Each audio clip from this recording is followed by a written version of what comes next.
Jadi hal-hal yang perlu diperhatikan suara dari kalian pada saat kalian berkhotbah ya. Ya, jadi suara yang seorang pembicara menekankan apa yang ingin disampaikan itu dengan beberapa cara, yaitu apa? Perlu memperhatikan variasi tanda nada, penekanan, tempo dan juga jeda dan lain sebagainya. Nah, ini ya, supaya khotbah itu menarik, membuat pendengarnya ataupun jemaat atau audiens mau mengikuti sampai akhir khotbah yang kalian sampaikan, itu juga ditentukan dengan ya suara kalian.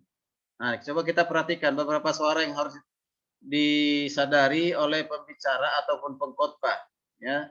Ini pertama itu adalah disebut dengan titik nada. Ya, titik nada. Ini saya lihat ini adalah tambahan ya dari materi yang sudah kalian terima ya. Oke. Nah, titik nada adalah perpindahan suara dengan tingkat nada yang berbeda atau nada yang bervariasi. Ya, kadang disebut itu ada juga disebut dengan melodi. Ya, jika seorang bertanya maka titik nada berubah cepat dari titik nada rendah ke titik nada tinggi. Contoh ya, apakah saudara percaya dan ada neraka? Misalnya gitu. Nah ini kan ini tidak boleh. Apakah saudara percaya ada neraka? Nah gitu kan. Nah itu. Jadi ini sesuatu yang perlu didengar dan mereka harus mendengar dengan jelas. Jadi bukan hanya dengar, perlu didengar dengan jelas dan mereka dengan jelas itu mereka akan mengerti. Harus katakan, apakah saudara percaya ada neraka? Misalnya kan, apakah saudara percaya ada neraka? Apakah saudara percaya neraka? Nah, coba, ya kan? Nah, hal seperti ini perlu penegasan dan suara yang lantang, bukan berarti teriak yang karu-karuan, bukan, ya. Ya, perlu. Nah, ada titik nadanya tinggi berarti sedang mengajukan satu pertanyaan itu bagaimana? Ya. Apakah saudara percaya ada neraka? Gitu kan. Ya. Apakah saudara percaya neraka? Nah, itu beda kan? Apakah saudara percaya ada neraka? Nah, itu beda kan? Apakah saudara percaya ada neraka? Nah itu kan ada apa namanya titiknya, ya titik nadanya, ya kan? Nah, jadi atau dibuat seperti misalnya koma baru dilanjut, ya kan gitu ya. Nah, titik nada yang menonjol itu apa sebenarnya? Pertama percaya, kedua neraka, ya kan? Kalau apakah itu kan dia nada rendah saja. Apakah saudara percaya ada neraka misalnya? Ada neraka. Nah, percayanya dan nerakanya itu harus di nada tinggi yang lebih tinggi daripada kata apakah saudara dan ada kata ada gitu ya. Ini kata penting karena percaya dan neraka, gitu kan? Nah, itu. Jadi itu perlu diperhatikan. Jadi jangan monoton. Apakah saudara percaya ada neraka? Nah, itu. Ya kan beda kan? Nah, beda harus. Apakah saudara percaya ada neraka? Nah, gitu kan tinggi.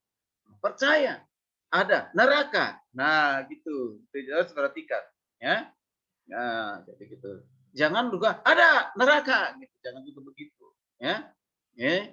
Nah, ini perlu diperhatikan. Nah, ini seperti titik nada menonton kata seperti piano, bunyi piano pada nada yang sama ditekankan terus menerus ya oleh anak kecil enggak. Jadi jangan seperti itu. Tapi harus ada tinggi nada itu harus ada yang tinggi dan rendah.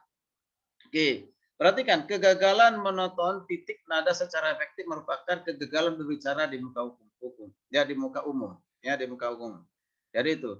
Jadi jangan monoton. Ya, jangan rata. Kemarin ada beberapa orang seperti monoton aja. Kalian sudah evaluasi sendiri ya. Banyak humor yang harus menggunakan variasi titik nada jika tidak akan menjadi lucu. Jadi jangan dibuat lucu-lucuan. Padahal tidak menjadi lucu gitu. Ya. Kalau nggak mampu membuat satu lucu, jangan kita berusaha untuk membuat lucu, ya. Nah, kadang-kadang orang terlalu pede, gitu, percaya diri, akhirnya apa? Ya, orang yang mendengarkannya dianggap dia berkhotbah nggak serius, gitu. Sungguh-sungguh ini pengkhotbah sepertinya kok main-main, gitu. Itu yang disampaikan kan firman, gitu, ya. Nah, udah perhatikan penekanan, Ya, variasi kekerasan suara bisa berguna baik untuk penekanan ataupun menarik perhatian. Beda ya kalau dikatakan variasi kekerasan suara dengan teriakan suara yang tidak jelas, gitu kan? Nah, ini bukan berarti berteriak seperti orang sedang minta pertolongan pada saat kebakaran kan begitu ya. Tolong, tolong, tolong, bukan begitu berarti ya, bukan. Ya, tapi bagaimana bisa membuat orang lain yang mendengar dengan suara kita yang bagus ya, mereka baru mendengar suaranya saja, belum isi khotbahnya orang sudah senang. Baru suaranya, apalagi dengan isinya kan. Jadi mengubah suara menjadi suatu suara macam bisikan dengan menempatkan suara ide seperti huruf miring dalam tulisan yang sama. Efektif dengan suara teriakan yang keras. Jadi gini, di isi khotbah, mana suara kalian, ini untuk membantu ini. Suara di mana kalian mungkin halus, mendatar gitu kan, dikasih tanda, dikasih miring atau tulisannya miring, ya tulisannya miring. Lalu di mana kalian penting suaranya itu agak lebih tinggi, ya penekanan lebih tinggi, mungkin dia di bol, ya ditandain, gitu caranya ya, supaya pada saat khotbah ingat, ya oh yang miring ini di mana suara saya halus di bawah, gitu kan. Nah, tapi ketika di bol, oh saya di sini harus suara tinggi. Itu, suara tinggi. Nah, itu menolong, ya menolong. Nah, untuk latihan itu penting. Nanti kalau sudah terbiasa tidak perlu itu miring, bol, nah kurang. Saya sendiri masih sampai saat ini masih suka seperti itu ya. Jadi di mana penekanan penting saya tandain. Saya tandain. Atau bikin miring atau saya garis-garis bawah. Nah, sehingga nanti menolong saya untuk penekanan penting di situ. Ya, penekanan penting. Mana penekanan penting menurut kita dan ini dibutuhkan suara yang lebih besar, suara yang lebih lantang, tandain. Ya, tandain. Ya. Oke.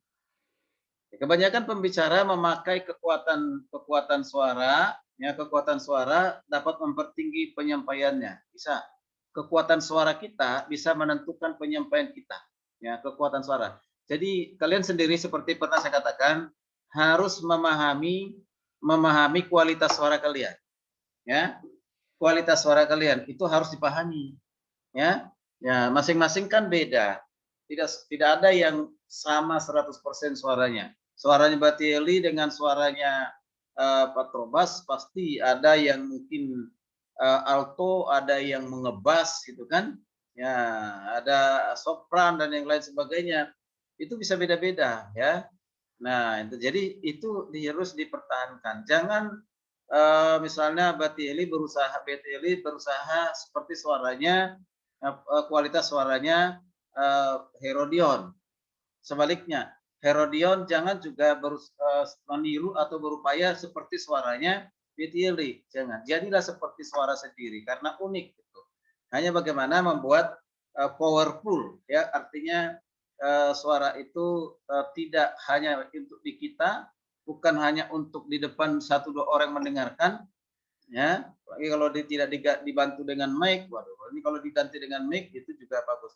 Tapi ada juga dibantu dengan mic tapi suaranya tetap kecil, ya. Oke. Jadi kekuatan suara itu menentukan juga kita pada saat menyampaikan khotbah, ya. Itu. Kemudian perhatikan tempo. Tempo pembicara ataupun pengkhotbah pada saat bicara. Ada beberapa cenderung untuk berbicara dalam kecepatan yang sama, hal ini juga dapat membosankan. Jangan terlalu cepat. Ya, saudara-saudara yang kasih Tuhan, firman Tuhan hari ini dari Yohanes 3:16, karena begitu besar kasih Allah akan dunia ini sehingga mengaruniakan anaknya tunggal supaya setiap orang percaya kepadanya tidak binasa dan beroleh hidup kekal. Dan hari ini sangat jelas apa dikatakan oleh Yohanes 3:16 ini bahwa kita harus percaya kepada Tuhan supaya kita memperoleh hidup yang kekal. Nah, itu cepat, ya kan? Nah, itu untuk apa? Mau kejar apa? Kemarin ada seperti itu, seperti dikejar-kejar katanya. Ya kan? Harus tetap tenang, tapi jangan juga terlalu pelan atau terlalu lambat. Ya, lambat. Ya. Jadi saat kita berbicara, usahakan kecepatannya tidak sama. Ada yang cepat, ada yang memang agak lambat. Gitu. Ada yang cepatnya misalnya nih, ya. Kalau naik motor, BTL kamu naik motor itu biasanya kecepatannya berapa kilometer per jam? Ya, 100. 60, Pak. 50. Ya kan? Nah, kategori yang lambat itu adalah 10 sampai 30. Gitu. Ya. Tapi kalau sudah 40 sampai 50 itu udah cepat. Bahkan di depan di atas 50 pun sudah itu udah kategori cepat. Ya, banyak berbahaya orang pada saat berkendaraan, terutama berkendaraan motor, apabila kecepatannya sudah tinggi di atas 60, 70, bahkan paksain 100. Itu biasanya banyakkan bahaya di situ. Menurut penelitian jarang sekali orang yang naik motor kecuali ditabrak ya. Ya, yang lari 10, 20 dia di pinggir untuk kecelakaan jarang sekali. Tapi yang banyak kecelakaan itu pada saat orang melakukan kecepatan tinggi. Rata-rata seperti itu. Ya. Nah, dalam hal berkhotbah bukan kecelakaan, tetapi kalian kehilangan suara. Ya. Kalau sudah kehilangan suara karena terlalu banyak tempo suara suaranya tinggi, bahkan lebih cepat, kehabisan suara. Ya, kehabisan suara nanti kalian nggak bisa meneruskan khotbahnya. Ya. Ya nggak bisa. Mengapa? Karena udah suara gitu, udah kehabisan begitu suaranya, nggak bisa. Kasih minum pun nggak kembali suaranya. Nah, itu ya. Jadi jangan kita harus tahu, kalian harus tahu kecepatan 30, kecepatan 40, kecepatan 50. Jangan di 40 terus atau 50 terus. Ya, mengerti ya? Jadi kecepatan itu harus bervariasi. Ya, bervariasi. Itu perlu diperhatikan. Jadi di mana variasinya itu? Itu tadi kata-kata yang penting menurut kalian ditekankan penting untuk didengar dan perlu dipahami dengan jelas. Ya semua memang harus jelas, tapi ada kata-kata tertentu atau kalimat tertentu. Nah, perlu penekanan suara tertentu. Ya, artinya cepat. Ya, ada yang lamban. Ya, bisa lamban. Ya. Nah, itu ya. Kalahkanlah iblis. Kalahkanlah iblis. Misalnya, jangan sampai kata kalahkannya itu lebih tinggi. Kalahkanlah iblis. Nah, gitu kan? Ya, enggak. Kalahkanlah iblis. Nah, iblisnya itu harus lebih kencang. Mengapa? Ketika mendengar seperti itu pun iblisnya gemetar, gitu kan? Nah, itu mendengarkan khotbah. Jadi gitu ya. Jadi itu perlu diperhatikan hal yang seperti itu ya. Oke, ada penekanan. Oke, kemudian jeda. Ini berhubungan dengan jeda. Tahu jeda ya? Berhenti sebentar. Jeda itu hitungan detik, jangan hitungan menit. Ya. Dalam berkhotbah, kalau sampai 1 menit jedanya, itu akan menunjukkan suatu kekakuan. Ya, kekakuan bahkan bisa menghilangkan mengganggu konsentrasi baik yang mendengar maupun berkhotbah. Itu kalau jedanya lama. Mulai berarti mikir gitu. Ya mikir gitu. Mau nyampaikan apa ya? Kok lupa tadi ya? Nah, gitu. Itu bisa merusak ya suasana pada saat berkhotbah kalau jedanya terlalu lama. Jedanya itu hitungan detik. Ya, hitungan detik ya. 10 detik atau 30 detik, paling lama 30 detik. Ya, paling lama 30 detik. Ya, itu pun sudah lama. Bukan menit ya. Kalau 1 menit, apalagi 2 menit, buat 5 menit, mau ngapain? Nah, gitu ya. Oke. Ya, dalam tulisan dapat berfungsi sebagai tanda baca. Itu tadi kata atau frase pertama yang diucapkan setelah jeda akan tampil menonjol dari apa yang mendahuluinya. Bahkan untuk menekankan yang lebih kuat, kita berhenti sejenak setelah kata itu diucapkan. Karena tadi, apakah saudara percaya ada neraka? Jeda sebentar. Nah, kan? Jeda, hitungan detik saja. Ya, tekankan neraka. Baru masuk ke kalimat berikutnya. Ya, baru masuk ke kalimat berikutnya. Ya. Nah, itu penting banget. Apakah saudara percaya? Apakah saudara percaya ada neraka? Neraka itu kan. Nah, sudah sebentar. Tunggu. Seolah-olah kita menunggu jawaban dari yang mendengarkan, seolah-olah seperti itu. Mungkin menjawab dalam hatinya mereka. Menjawab mereka. Mari lanjut. Saudara-saudara, bahwa neraka itu sesungguhnya ada. Sesungguhnya ada. Neraka itu bukan hanya satu cerita mitos, bukan dongeng, tapi sesungguhnya neraka itu ada. Nah, gitu. Baru itu ada jedahnya, ya. Ya, bisa diperhatikan ya seperti itu, ya. Oke. Nah, tapi hati-hati, jeda yang tidak digerakkan oleh pikiran atau perasaan dapat membingungkan pendengar sama dengan tulisan yang dipasang tanda baca yang sembarangan. Jadi gini, jeda itu adalah sebenarnya sesuatu yang kita sudah persiapkan, ya. Sudah persiapkan di mana saya sangat jeda. Ya, jadi jangan karena digerakkan semata-mata karena pikiran atau perasaan, gitu. Jangan. Ya, tidak, ya, maka justru nanti membingungkan.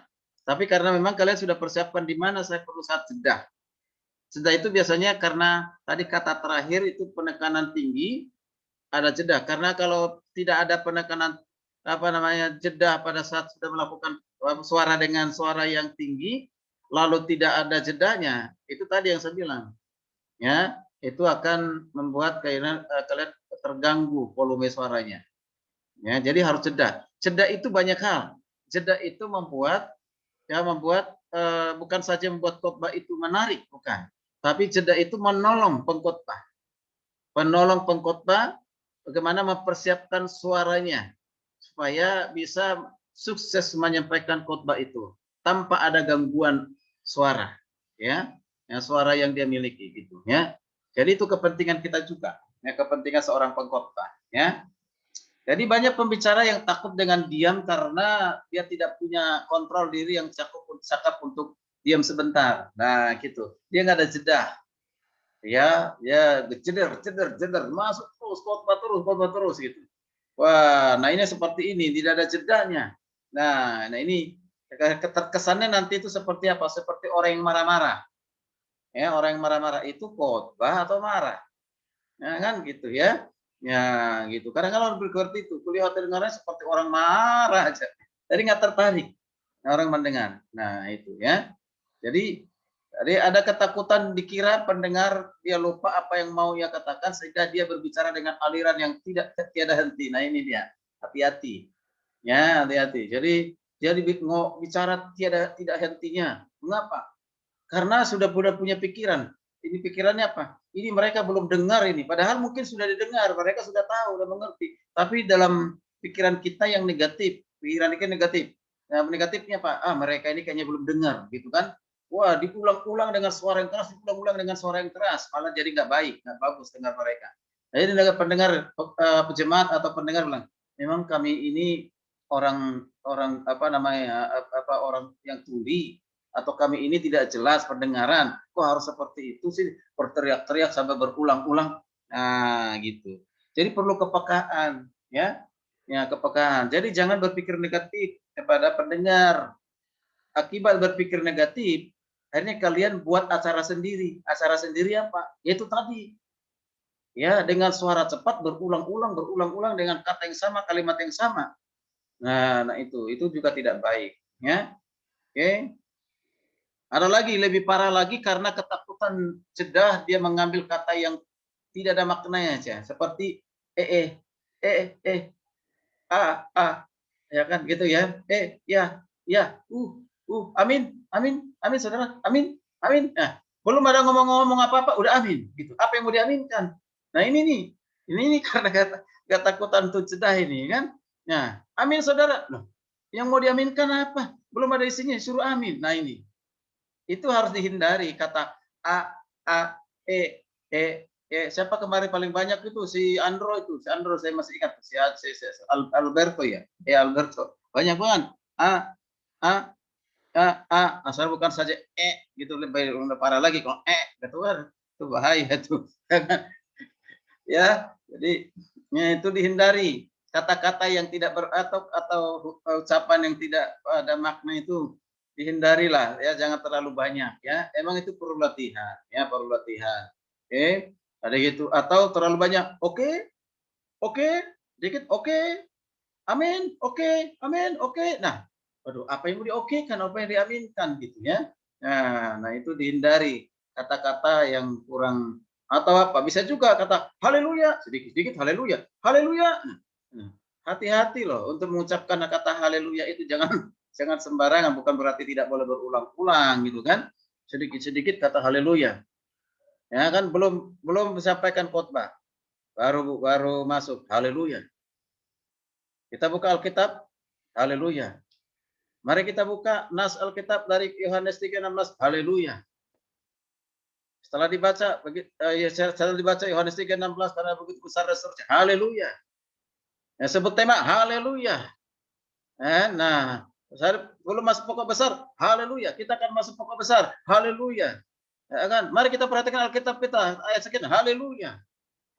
Aduh, jangan dianggap seperti haleluya itu harga murah, apa barang murahan gitu ya. Ya, nah gitu. Itu menunjukkan kita tidak siap, ataupun mungkin kita tidak bisa menguasai diri sehingga kita tidak ada jedahnya. Dengan jedahnya itu adalah jeda yang tidak bermanfaat, kata-kata yang tidak bermanfaat, ya, ya. Oke, nah itu perhatikan. Atau bergaya seperti ini, misalnya kalau berkhotbah, selalu menggunakan ada S di belakang, padahal S-nya nggak ada. Ya, S-nya nggak ada, kata huruf S-nya nggak ada. Ya, misalnya gini, ya, misalnya dikatakan kita harus mengontrol diri, ya, mengontrol diri yang cukup, misalnya gitu kan, atau kita harus menjadi pendengar yang baik. Nah itu ada, nah di belakangnya ada gitu kan, nah itu ya, nah itu, jadi itu harus diperhatikan. Nah, jangan seperti itu. Ada juga itu yang mungkin karena terbiasa dengan bahasa Inggris kah apa, belum tentu juga ya. Nah, belum. Jadi itu hal-hal seperti itu dihindari. Kemudian perhatikan juga yang berikut, artikulasi. Apa itu artikulasi? Seni pengungkapan kata secara jelas. Ya, kata yang menurut kalian penting diucapkan secara jelas, lebih jelas dari kata-kata yang lain. Ya, itu namanya artikulasi. Perlu ditekankan, bisa dua kali. Ya, dua kali. Jangan lebih dari 3 kali. 2 kali udah bisa, 3 kali paling banyak. Ya, kata yang menurut kalian itu penting, ya, supaya sampai ke telinga mereka dan itu diingat, ya, diingat. Nah, jadi seorang pembicara yang baik akan memberikan penekanan dalam pembicaraan dan dapat memberi arti yang jelas. Akan mudah untuk dimengerti sebab pengucapannya sangat baik. Misalnya ada arti kata, bahasa Yunaninya misalnya, ya. Misalnya kata hidup. Nah, hidup berkelimpahan. Bapak Ibu saudara kasih Tuhan, apa yang dimaksudkan oleh Yohanes kata hidup menurut Yohanes 10 ayat 10 ini? Apa yang dimaksudkan dengan kata hidup? Kata hidup dalam bahasa asli disebut dengan zoe. Zoe. Zoe. Apa itu zoe? Zoe itu adalah hidup yang kekal. Apa itu zoe? Hidup yang kekal. Nah itu kan, ya, perlu ditekankan supaya langsung nancap, diingat, gitu ya. Oke, tuh kata yang mungkin bahasa aslinya boleh, ya kan. Nah, jadi setiap pembawaan firman harus sampai pada tahap mahir dalam hal ini sehingga jemaat dapat dengan mudah mendengarnya. Ya, kalian paham, kalian mengerti apa yang kalian sudah mengerti dengan jelas, itulah juga yang kalian sampaikan dan harapkan kepada pendengar, jelas seperti kalian jelas mendengarnya. Ngerti ya? Gitu. Seperti kalian mendengar dengan jelas, demikian juga jemaat harus mendengarnya dengan jelas. Ya, nah itu penting, penekanan-penekanan seperti itu. Kemudian untuk dapat mendengarkannya tidak perlu sampai memaksakan diri hingga terasa tegang. Nah itu hindari yang seperti itu, jangan.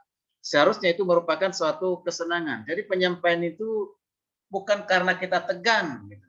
Ya, bukan karena kita dalam suatu suasana tegang atau mengatasi rasa tegang, maka kita dengan suara yang keras, suara yang jelas, bukan. Tapi menurut kita itu penting untuk ditekankan, gitu ya. Penting untuk diingat, karena penting untuk diingat berarti harus jelas didengar. Itu ya, dari itu. Jadi jangan sampaikan karena ketegangan, tapi karena memang itu suatu kesenangan. Ya, senang buat kita, senang buat jemaah. Bahkan dalam percakapan sehari berlatih berbicara dengan jelas. Hari-hari kita pun kan berbicara dengan teman kita, dengan orang lain. Apa? Jangan sampai apa? Kamu ngomong apa tadi? Apa? Udah jelas juga apa? Karena nggak jelas apa? Nah, sampai 3 kali ditanya apa-apa nggak jelas. Ya kan? Oke. Oke, kecuali karena sudah tuna netra ya, bukan tuna apa nama kalau tuna tidak bisa mendengar itu apa? Bukan netra, netra mata, buta. Apa itu? Tuna rungu ya, tuna rungu nggak bisa bicara. Apa Fitri? Tuna rungu tidak bisa berbicara, tuna netra nggak bisa melihat. Kalau yang tidak dengar, tuna apa namanya? Nah, itulah jadi lupa. Ada yang lain? Tahu tuna apa? Yang tidak bisa dengar. Tuna tuli, Pak. Tuli. Bukan, ada istilah yang lain itu. Bukan tuna tuli. Mana ada istilah tuna tuli? Tahu ini. Ya. Oke, jadi itu penting. Oke, kita lanjutkan ya. Kemudian sekarang volume. Ya, volume suara. Nah, volume suara. Nah, ini sudah pernah saya sampaikan. Saya hanya mengulang lagi ya. Volume suara itu merupakan faktor penting. Itu faktor penting. Nah, jadi harus melatih volume suara ya, memberi variasi pada volume suara itu dapat memberi penekanan pada suatu pokok yang kita ingin tekankan. Ya, tadi ya, itu saya katakan bahwa volume suara itu menunjukkan di mana kita menekankan volume suara yang tadi yang penting untuk ditekan suara itu ya di kata di kalimat mana itu maksudnya ya itu penting. Nah semuanya penting tapi ada yang pokok tertentu penting ditekankan, ada pokok tertentu terutama pokok-pokok besar itu perlu di situ penekanan suara yang lebih jelas, kemudian pengertian kata atau istilah atau pengertian bahasa aslinya, nah itu penting ya, gitu atau pokok-pokok utamanya tadi. Nah, sebagian pengkhotbah, sebagian pengkhotbah hendaknya kita sampaikan dengan volume suara seperti orang yang sedang bercakap-cakap, gitu ya. Nah, gini, sekalipun kita berkhotbah, kita sendiri di mimbar, jangan sampai kita ini berpikir hanya suara kita saja yang wajib didengar orang gitu. Ya, yang harus diperhatikan orang gitu. Kan? Nah itu. Karena saya yang berpuasa berdiri di sini, kalian ini harus mendengar suara saya dan saya yang berhak untuk berbicara, kalian tidak. Maksudnya gini, bukan berarti pada saat berkhotbah itu memberikan kesempatan kepada pendengar untuk berkhotbah. Tidak.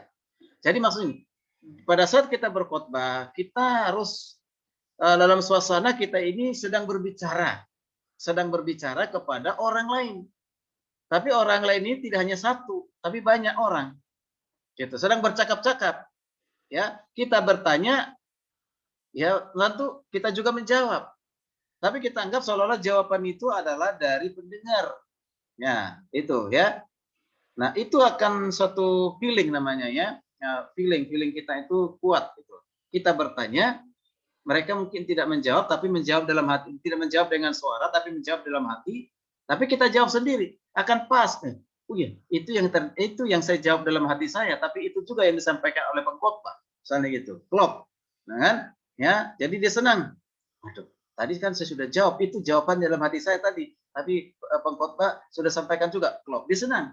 Nah, kenapa? Pikirannya akan ikutin terus ya, kita punya khotbah diikutin terus ya kan, nah diikutin. Ketika kita bertanya ada pertanyaan tertentu lalu kita jawab, mungkin itu jawaban itu sudah ada di pikirannya, kita jawab pas dalam hatinya gitu ya. Kok bisa sih apa yang saya jawab dalam hati saya dia bisa tahu. Nah padahal kita karena memang udah persiapkan perjawaban itu kan gitu ya. Oke, nah kemudian hal ini untuk memastikan apa? Bahwa suara kita cukup keras sehingga untuk memastikan kita cukup keras untuk mendengar oleh semua orang, walaupun tidak terlalu keras sehingga membengkak telinga jemaat. Itu jangan ya. Jadi gini, namanya bercakap-cakap. Tahu bercakap-cakap ya? Dengan orang lain. Kalian sering kan bercakap-cakap dengan temanmu. Kira-kira kalau misalnya jaraknya kalian pada saat ketemu dengan teman, bercakap-cakap dengan jarak apa namanya, katakanlah 20 senti, 20 senti. Kira-kira kalian perlu berteriak nggak? Enggak kan? Tidak, Pak. Enggak kan? Tidak, Pak. Nah, atau lebih dekatkan ke telinganya lalu suaranya dikencangin gitu ke telinganya. Enggak kan? Tidak, Pak. Nah, ya, kita bisa menentukan pada saat saya dekat, suara saya itu seperti apa sih volumenya, ya kan? Volume suaranya, ya, seperti apa tingginya ataupun besarnya, kecilnya, gitu. Nah, itu. Nah, semakin kita jauh, berarti suara kita semakin penting, suara suara kita semakin tinggi. Nah, itu kan? Itu ya. Nah, semakin kita dekat, harus sesuaikan, jangan tinggi. Ya, jangan tinggi. Ya akan membuat suara telinga orang terganggu, kuping orang terganggu, bahkan kuping orang bisa jebol atau bengkak, misalnya begitu. Ya, begitu. Jadi harus sesuaikan dengan mic. Ini perlu saya kasih tahu ya. Kalau misalnya khotbah kalian menggunakan mic, kalau di kelas sebenarnya ini saya contohkan langsung itu menggunakan mic. Jangan menggunakan mic itu, kalian bisa lihat saya nggak ya? Menggunakan mic itu seperti makan es krim. Tahu makan es krim? Ya, makan es krim. Nah, gitu kan, es krim. Atau terlalu jauh. Nah, terlalu jauh. Kenapa bisa terlalu jauh? Mungkin tidak percaya diri kalau suaranya nanti yang jelek kedengaran. Atau salah kata-katanya kedengaran, dibuat jauh. Ya kan gitu ya. Ini akan mengganggu pendengar, ya kan? Kita pada saat kalian berkhotbah, ya jangan terlalu dekat, bahkan kena bibir, ya kan? Ya, kena bibir, ya kan, kena bibir mic-nya itu kan. Nah, nanti suaranya ini, kalau suaranya ini sudah disetel lalu kita terlalu dekat, ini akan mengganggu juga, kan? Nah, mengganggu. Nah, jadi bagaimana caranya? Sekali lagi jangan seperti orang begini. Nah, gini nih, pegang ini pegang. Pegang mic kayak orang mau makan es krim kan gitu, takut jatuh kan gitu ya. Atau tambah lagi begini. Nah ya. Nah, jangan juga begini. Salam Bapak Ibu, seperti orang merokok kan gitu ya. Itu kan pegang. Ada lagi gini ya kan gitu ya. Nah, suka-sukanya gitu. Jangan. Bagaimana yang normal memegang mic? Ini loh. Ini ya. Ada agak di bawah bibir, gitu bibir bawah ini ya. Nah, bisa dekat sedikit. Ya, dekat sedikit ya. Nah, bervariasi. Cara pegangnya jangan begini, kalau begini, tapi pegangnya itu begini bisa. Ya, atau jangan juga begini, ya. Jadi gini, ada tiga jari di atas, lalu ada jari apa ini yang besar, ibu jari di bawah jepit, ini ya. Nah, itu. Sehingga ini bisa juga kadang bisa ya. Atau sebaliknya, pada saat kita ngomong kan kalau pegang mic ini ada fungsinya, ya. Nah, tapi harus juga suka dipindahkan, jangan hanya satu tangan kanan saja, suka pindahkan sebentar, ya, ya pindahkan sebentar, itu refleks, artinya spontan, spontan. Kita pindahkan, itu sesuai dengan refleksnya kita, gitu ya. Jadi nggak usah harus. Kenapa? Jangan jadi gaya gitu. Jangan jadi gaya. Lihat artis itu ya, kalau nyanyi kan, mic-nya itu kan suka dibuat seperti jadi gaya kan, ya gaya, ya, dilempar ke atas gitu kan, atau dipindahkan begini kan gitu, ya kan. Nah, seorang pegotor pindahkan lagi gitu kan bergaya, atau mengatakan begini, hati-hati, ya. Apakah saudara percaya bahwa Tuhan sanggup memberkati saudara? Dikasih begini mic-nya ke penjemaat. Gitu. Mau ngapain coba? Ada yang seperti itu juga itu. Memang lagi panggung gembira, artis nyanyi, ya kan gitu ya. Worship leader pun tidak boleh seperti itu pada saat di gereja, ya kan? Ya, ya kan? Masih adakah sukacita? Lalu mic-nya diarahkan kepada jemaah. Mic itu hanya untuk dirimu sendiri pada saat khotbah, pada saat WL. Kita ini bukan artis ya kan ya, yang tampil di panggung lalu kasih gini mic-nya arahnya. Jangan, ya hindari hal seperti itu ya. Itu mic itu hanya untuk keperluan kita, ya perluan kita, bukan untuk jemaat. Jemaat itu sudah lewat speaker, lewat speaker. Jadi nggak penting. Itu kadang-kala gaya itu, gaya gitu seperti kelihatannya bagus itu. Ternyata nggak bagus. Menurut saya itu tidak bagus ya. Tidak ada baiknya itu ya. Bergaya ya Alberto ya. Jadi jangan begitu. Amin saudara. Lalu mic-nya diarahkan kepada jemaat. Amin saudara. Nah itu ya dan lain sebagainya ya. Oke itu diperhatikan cara pegang mic itu.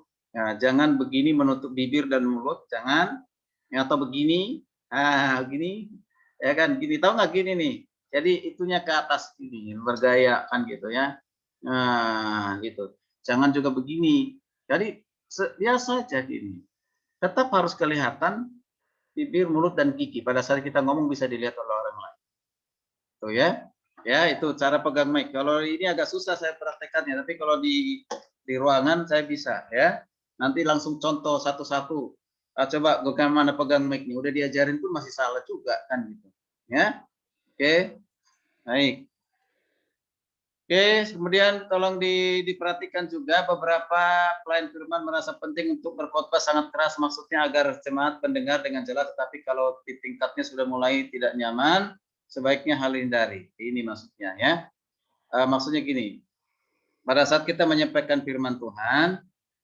penting nggak suara keras penting dan harus tapi harus ada juga kepekaan di mana suara keras itu tidak diperlukan, tidak dipentingkan. Kalau kita paksakan pasti nggak nyaman. Ini ya pasti nggak nyaman. Tuh, ya itu penting. Kemudian juga begini, sebaliknya juga begitu.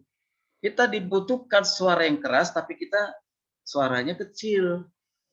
Padahal pada saat itu dibutuhkan suara yang keras, tapi kita kecil suaranya. Nah ini masalah teknis. Itu penting diperhatikan ya. Oke. Nah, bila semua khotbah disampaikan dengan suara yang keras akan menyulitkan penekanan bagian yang kita ucapkan. Betul. Ya. Kalau semua disampaikan dengan suara yang keras. Seperti orang bermain trompet gitu kan. Itu kan ya itu hati-hati ya. Trompet itu suara trompet itu memang harus keras. Tapi kalau berkhotbah tidak boleh seperti suara trompet keras terus. Ya. Tidak, ya. Jadi tadi itu, anggaplah bahwa kita sedang berbicara dengan orang lain. Apakah mereka sudah dengar atau tidak ada kunci pada kita. Mereka dekat dengan kita, berarti suara kita tidak perlu teriak-teriak. Ya. Atau mic-nya sudah disetel oleh baik oleh operator, kita udah tes. Kalau udah baik, kita udah tahu mengatur suara mana yang akan tinggi pada saat mic-nya saya dekat atau jauh. Karena ketika dekat, berarti suaranya akan lebih kencang. Mana kata atau kalimat yang suara kencang. Ketika mic-nya jauh dari kita, berarti ada kata atau kalimat tidak perlu dengan suara yang keras, suara kecil, maka kita jauhi. Jadi jangan mic itu sama dekatnya. Jadi terus aja dekatnya. Kalau dia misalnya 1 cm atau 2 cm, 2 cm aja terus.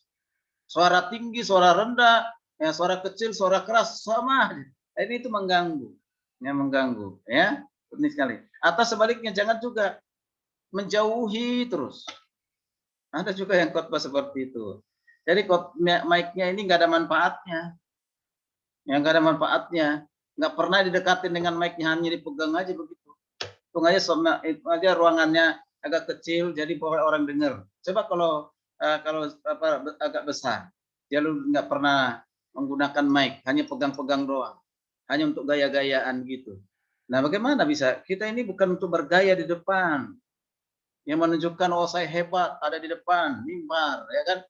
Seolah-olah percaya diri, tapi percaya diri hanya untuk diri sendiri sehingga tidak orang lain tidak dapat manfaat apa-apa, kan? Ya, jangan terlalu jauh atau juga jangan terlalu sering dengan dekat.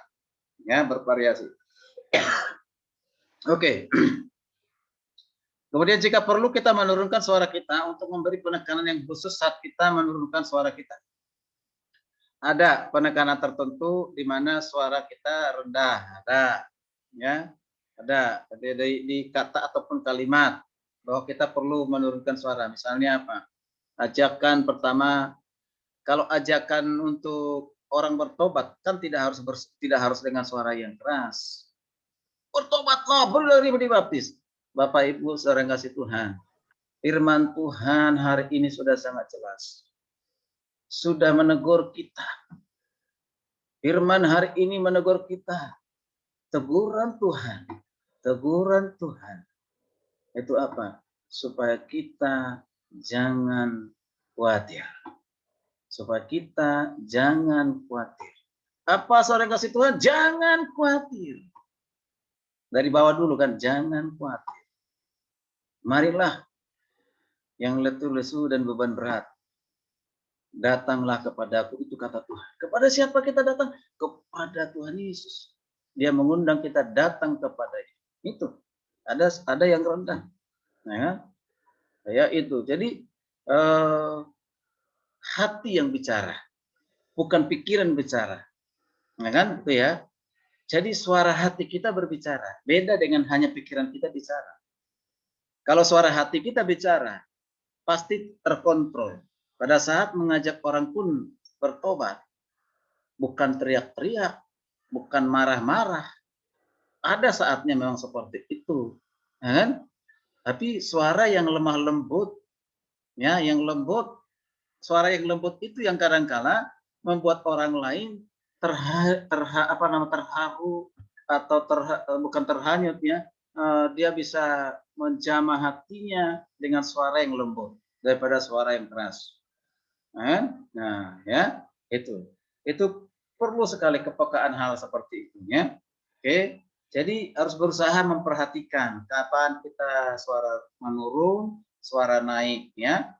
Dalam kata apa yang diucapkan itu penting, ya. Nah, saya berharap ini bisa lebih baik pada saat khotbah kalian nanti ke depan. Oke, sekarang berikut evaluasi lagi gerakan tubuh bagi pengkhotbah. Gerakan tubuh sebagai bahasa non-verbal harus sesuai dengan apa yang ingin disampaikan. Isi khotbahnya, ya, isi khotbah menentukan gerakan tubuh, ya, gerakan tubuh. Jadi harus ada gerakan tubuh. Sekali lagi harus ada gerakan tubuh. Tubuh itu apa? Ya, kalau panca indera berarti mata kita, ya, kepala kita, ya gitu ya, atau yang lain tangan kita, ya, tangan yang kalian miliki itu, ya, semuanya, kaki, misalnya gitu ya, boleh nggak misalnya, yang ini, segala lidah mengaku bahwa Yesus Kristus adalah Tuhan. Lalu tangan kita berpangku tangan. Firman Tuhan mengatakan, segala lidah akan mengaku bahwa Yesus Kristus adalah Tuhan. Kita berpangku tangan begini, lipat tangan. Ya kan? Akan kaku, lebih baik. Segala lidah mengaku bahwa Yesus Kristus adalah Tuhan. Gitu. Ya itu kan? Ya, misalnya boleh katakan segala lutut bertelut. Kalau kita hanya pangku tangan, segala lutut bertelut untuk menyembah Tuhan. Nah, bila perlu kita buat agak sikap berlutut. Ya kan? Bukan berlutut. Ya, atau tunjukkan lutut kita bisa. Tidak berlutut tapi kita tunjukkan lutut kita. Ya kan? Nah, lutut kita. Nah, biarlah segala yang bernapas memuji Tuhan. Tapi kita begini, tangan. Saudara kasih Tuhan, biarlah segala yang bernapas memuji Tuhan. Beda. Tapi kan, biarlah segala yang bernapas memuji Tuhan. Nah, kan? Itu beda ya. Tangannya. Atau dua tangan kita. Biarlah segala yang bernapas memuji Tuhan. Atau satu dulu. Biarlah segala yang bernapas. Napas itu kan di sini. Ya. Biar segala yang bernapas memuji Tuhan. Tangan. Ya. Dua-duanya naik. Oke, seperti saya katakan tadi, harus melewati kepala. Ya, melewati kepala ketika kita mengangkat tangan. Mengangkat tangan. Oke. Nah, itu penting. Ya. Atau misalnya dikatakan kata-kata yang tentang bumi, ya kan? Biarlah seluruh bumi menyembah Tuhan. Bumi atau bisa juga begini. Ya, segala yang bernapas di bumi ini memuji Tuhan. Baru ke atas. Ya kan? Ya. Jangan.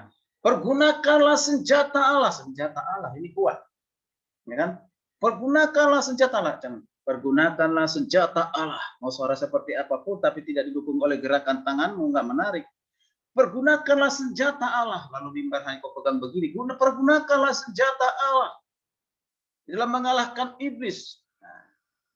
Nah, pergunakanlah senjata Allah untuk mengalahkan. Ya, tangan ini ya, ke bawah, jangan ke atas. Untuk mengalahkan. Ya, mengalahkan ke atas. Mengalahkan ke bawah. Mengalahkan siapa? Mengalahkan setan. Ya, jangan ke atas. Ya, mengalahkan setan.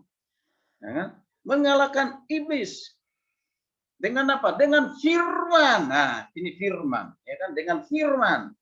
Ya kan gitu ya. Dengan firman artinya tajam, ini pedang. Ya kan? Dengan firman kita kalahkan. Nah, gitu. Jangan juga kita kalahkan. Nah itu pembunuhan ya. Kita kalahkan. Nah, ada hal seperti itu. Atau kita penggal. Nah, hati-hati, jangan juga. Ya. Oke, nah itu dengan firman itu, dengan firman arahkan ke atas.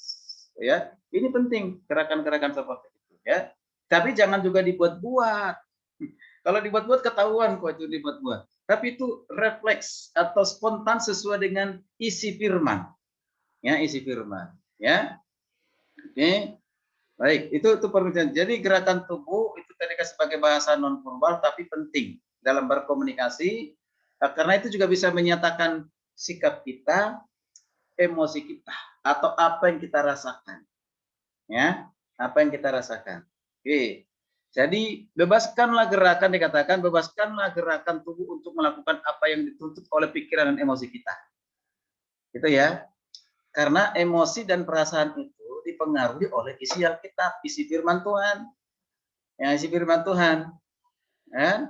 Kalau misalnya ya atau mengatakan perasaan yang sedih pada saat kita berkhotbah, ya pada saat kita bisa berkhotbah, hati kita, ya hati kita.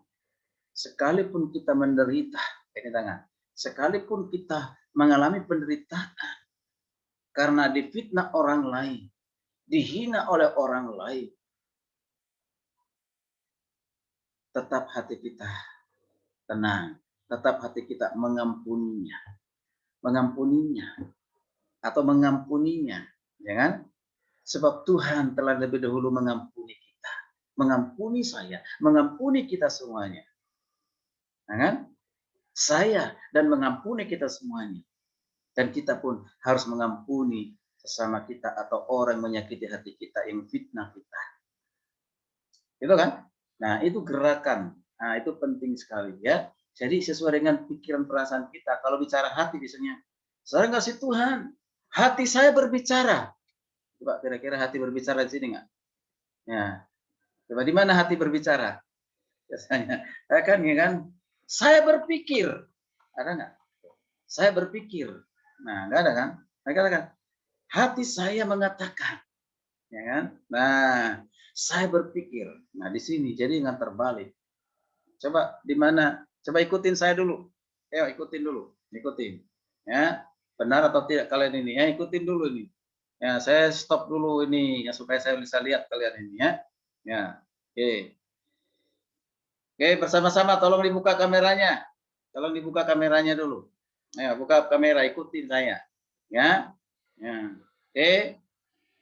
Dengar kata saya lalu ikutin gerakannya. Ya. Oke. Dah? Dah semua. Oke. Sudah ya. Ini mana Frankie nih? Tolong ya.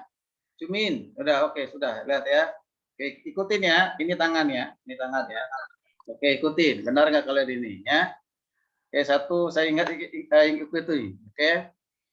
Kalau kalian saya sesat, jangan kalian ikut sesat. Tadi ikuti apa kata gerakan yang menurut kalian benar. Ya, oke. Hati saya berbicara. Hati saya mengatakan. Hati saya mengatakan. Hati saya mengatakan. Nah, salah itu. Indrianto ikutin tuh.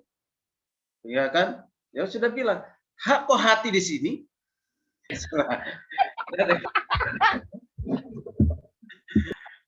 Saya bilang ikutin yang benar, jangan ikuti. Perhatikan nih, perhatikan. Jadi jangan karena ikut-ikutan. Ya, jangan ikut-ikutan. Saya ulang lagi ya, saya ulang lagi ya. Ya, ulang lagi. Ya.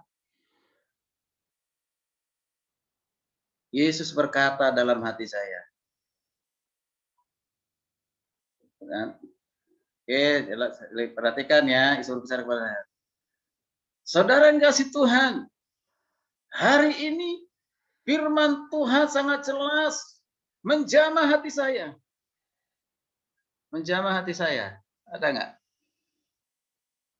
Wah, berarti benar semua. Oke. Nah, yang ini berarti bukan ikut-ikutan, ya kan? Ya, ya. Jemaat kasih Tuhan, firman Tuhan hari ini mengajarkan kita bagaimana caranya berdoa. Harus berdoa menggunakan pikiran. Mana? Pikiran. Oke, nah itu. Jadi jangan ikut-ikutan, itu benar, ya. Oke, jangan ikut-ikutan ya. Jadi itu. Jadi ikuti sesuai dengan memang kalau pikiran di sini, hati sini ya. Ya, jadi saya hanya ngetes, bukan menyesatkan kalian, bukannya gitu ya. Tadi sudah sempat ada beberapa orang yang salah di awal tadi. Saya bilang hati, saya pegang ini saya diikutin juga. Ya, oke, mantap kalau begitu ya. Saya lanjutkan, selesaikan materi tadi dulu. Baru setelah itu ya kita bisa akhiri ya. Mana tadi?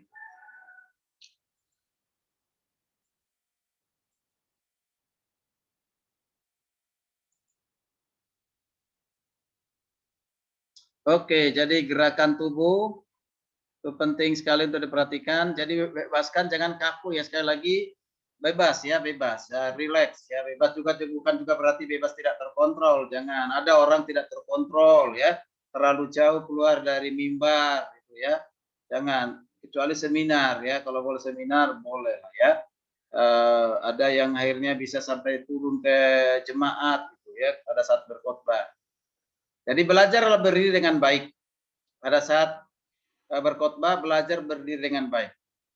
Ini sebenarnya kalau dipraktekkan berdiri dengan baik itu seperti apa sih? Kaki tidak boleh terlalu melebar, ya. Apalagi wanita, ya pria sekalipun, kaki tidak boleh terlalu mepet juga, atau kaki juga jangan seperti kaki O, kaki X, kecuali memang bawaan seperti itu ya. Ya, hindari. Kemudian belajar bergerak secara wajar, jangan berlebihan, ya, jangan terlalu dibuat seperti orang bersandiwara main drama, ya, jangan. Pertahankanlah kontak mata dengan jemaat, ya, pertahankan.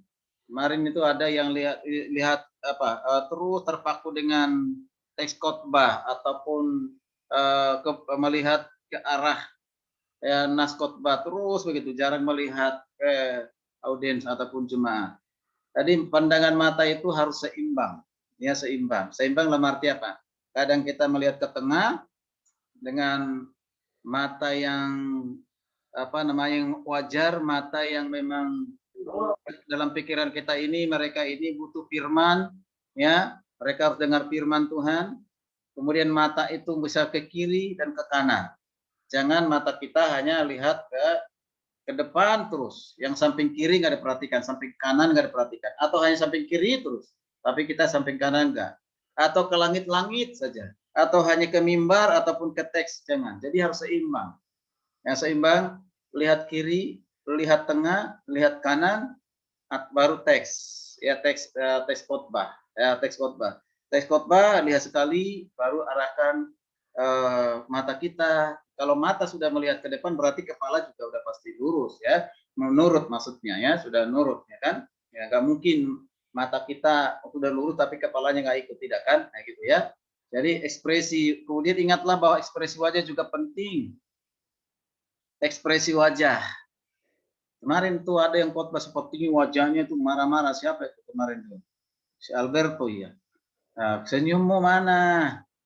Senyum dong, masa menyampaikan khotbah nggak ada senyum? Ya, jadi usahakan khotbah itu senyum, tapi jangan juga kebanyakan senyum. Ya itu tidak baik juga ya kan gitu ya. Ada saat senyum memang kita wajar senyumnya, jangan juga yang dibuat-buat. Kemudian penting perbendaharaan kata. Kata-kata itu diperhatikan, jangan kata-kata kita itu terlalu membendahara kata-kata, istilah katanya hanya sedikit, sehingga itu kita ulang-ulang, kita ulang-ulang. Ya, belajarlah untuk memiliki banyak kosakata, ya kosakata. Ya, itu perlu dari mana? Baca, ingat, baca, ingat, baca, ingat. Ya, keleluasan kita itu dalam menyampaikan khotbah apa? Karena perbendaharaan kosakata atau kata-kata kita cukup banyak atau memadai. Ya, istilah-istilah yang kita misalnya kita tahu yang penting sekarang ini kan. Nah, itu penting. Ya, istilah-istilah yang sudah sering didengar di muka umum ya, di muka umum itu perlu kita tahu juga. Ya, kita tahu. Ya, penting untuk kita menambah perbendaharaan kata kita. Ya, kata kita. Ya, kata-kata. Ya, contohnya apa? Contohnya ada kata-kata singkatan misalnya ya, atau kata misalnya kalau dikatakan misalnya singkatan dari kata KPK gitu. Jangan sampai salah ya. KPK. KPK apa itu KPK? Ya. Ada yang mengatakan KPK itu apa? Ya. Komisi ya pelindung korupsi. Ya kan? Nah, pelindung korupsi atau gimana itu benar ya? Itu ya singkatannya. Hah? Pemberantasan, Pak. Hah? Komisi pelindung korupsi. Pemberantasan korupsi. Ya, pemberantasan. Jangan sampai pelindung korupsi ya gitu ya. Ya, ada hal yang salah gitu. Jadi jadi bahan tertawaan ya. Ya, oke. Tadi kata-kata misalnya partisipasi kan itu misalnya begitu ya. Sumbangsi misalnya kan gitu ya, ada kata-kata yang seperti itu yang jarang didengar mungkin orang awam, tapi di pendidikan kita sering dengar. Ya, dengar misalnya IT misalnya kan. Ya, IT. Itu apa IT itu? Tulisannya I dan TE atau I dan T? Ya, ya, IT dibaca I dan T atau itu singkatan atau digital, digitalisasi misalnya. Era, ya, era. Kata-kata seperti itu perlu ya. Era digital atau bisa juga 4.0 atau 4.0 misalnya. Yang sekarang revolusi. Nah, itu kata-kata seperti itu penting. Jadi jangan sampai orang sosiologi yang begitu menjadi kita awam ya. Itu dari mana? Karena kita sering dengar berita, ya, kita sering mendengarkan orang lain bicara, ya. Supaya kita bisa paham. Ya, itu ya. Oke, nah itu penting. Oke. Kemudian bagaimana cara meningkatkan percaya diri pada saat berkhotbah? Masih ada di antara kalian tidak percaya diri pada saat berkhotbah. Itu dilihat dari mana?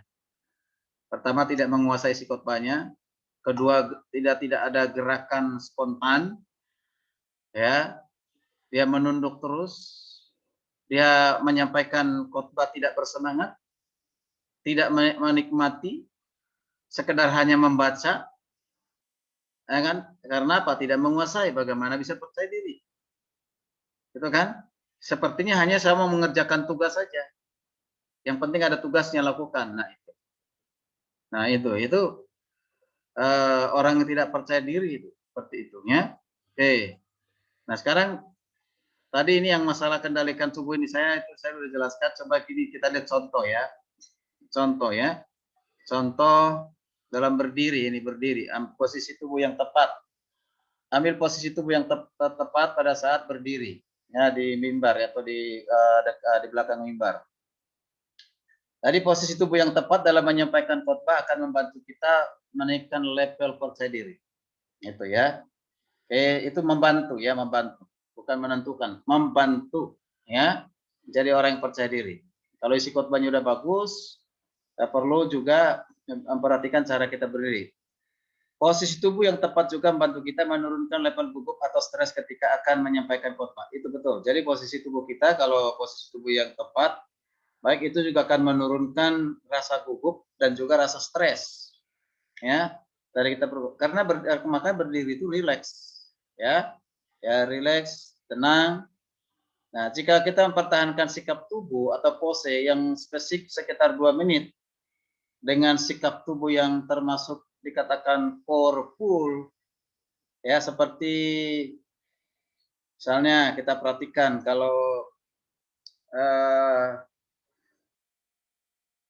apa itu namanya itu model ya, atau model pada saat memperagakan misalnya ada busana-busana yang baru, pada saat mereka di depan, mereka kan rileks. Ya, mereka rileks, berdirinya tidak kaku. Nah, jadi makanya bisa mereka itu dilatih. Cara berjalan, cara berdiri dilatih. Ada Maya Rubantir punya sekolah seperti itu, ya.